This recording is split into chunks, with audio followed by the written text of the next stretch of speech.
হাদি ভাইয়ের কথাগুলা বলতে পারি না।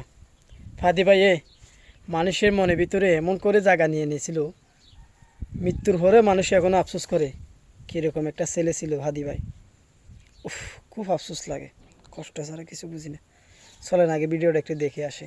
আমার মৃত্যুর পরে যেন এই লড়াই বন্ধ না হয়, এই লড়াই যেন বাংলাদেশে কিয়ামত পর্যন্ত জারি। সবাই যখন মৃত্যুটাকে ভীষণ ভয় পায়, আমি তখন হাসতে হাসতে আল্লাহর কাছে ভীষণ সন্তুষ্টি নিয়ে পৌঁছতে চাই যে আমি একটা ইনসাফের হাসি নিয়ে আমি আমার আল্লাহর কাছে পৌঁছতে চাই।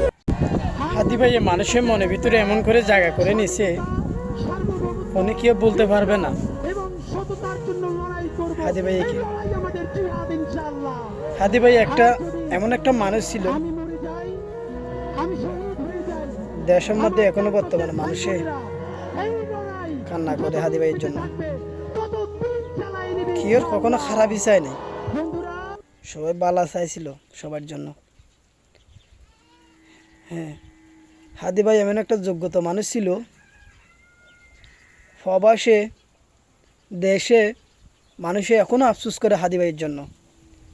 হাদি ভাইটা কেমন জিনিস, কেমন মানুষ ছিল, একটা ভালো মন্দ মানুষ।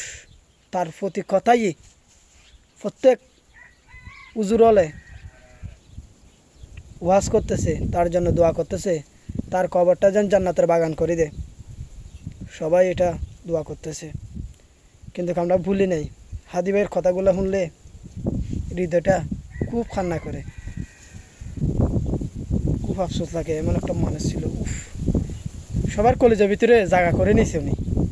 কথা বলে তাকে দুনিয়া থেকে বিদায় করে দিল এই বদমাশে। কি বলবো।